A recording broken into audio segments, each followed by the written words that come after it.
V obyčajný deň sa pohybujeme medzi ľuďmi ako figurky na šachovnici. Predvídateľný, uhladený, správne otočený. Tvár máme pripravenú, slová naučené, pohľady odmerané. Ale pod tým všetkým, tam sa deje to podstatné.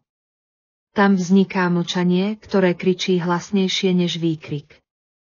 Tam sa schovávajú útržky snov, ktoré sme si zabudli pripísať na zoznam, možno raz. Tam ticho prebýva túžba nebyť len niekým, ale niekým presne určeným. Niekým, koho cítime, aj keď ho nevidíme v zrkadle. Neviditeľné časti nás to sú tie miesta, kde sme naozaj doma.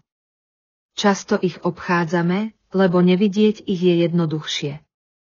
Ale keď raz zavrieš oči na moment dlhší než výdych, zistíš, že práve tam začínaš rozumieť sám sebe. Nie v slovách, ktoré všetko povedia, ale v tých, ktoré si ešte nepovedal. Lebo si čakal, kým budú naozaj tvoje. Tam, kde sa slnečné lúče dotýkajú mora, začína pokoj. V tejto chvíli, keď sa svetlo prelína s vodou, sa všetko spomaľuje. Vlny šepkajú príbehy o vytrvalosti, o tom, ako aj najväčší oceán vzniká z kvapiek, ktoré sa nikdy nevzdali. Obloha, hoci posiata mrakmi, nezakrýva nádej, práve naopak, vďaka nim je svetlo ešte krajšie. Toto nie je len západ slnka. Je to pripomienka, že aj po najtemnejšom dni prichádza zlatý lúč. A že krása nevzniká v dokonalosti, ale v odvahe byť autentický. Tak ako more prijíma každý kameň, každý vietor, príjmi aj ty všetko, čo k tebe prichádza.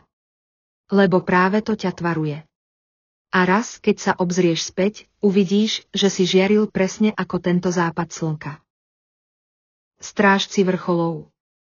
Na vrchole zasneženej hory, kde slnko hladí krajinu svojim zlatým dotykom, stoja siluety ľudí nie ako turisti, ale ako strážci vlastných cieľov.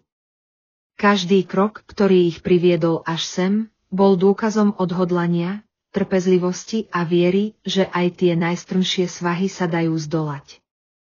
Pod nimi sa rozprestiera ticho, ale v ich vnútri horí plameň túžba dosiahnuť viac, vidieť ďalej, stáť pevne aj v chlade a neistote. Hory neodpúšťajú slabosť, ale odmeňujú odvahu.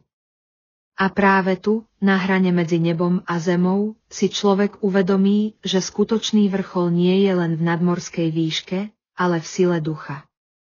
Nezáleží na tom, ako pomaly kráčaš, dôležité je, že sa nikdy nezastavíš.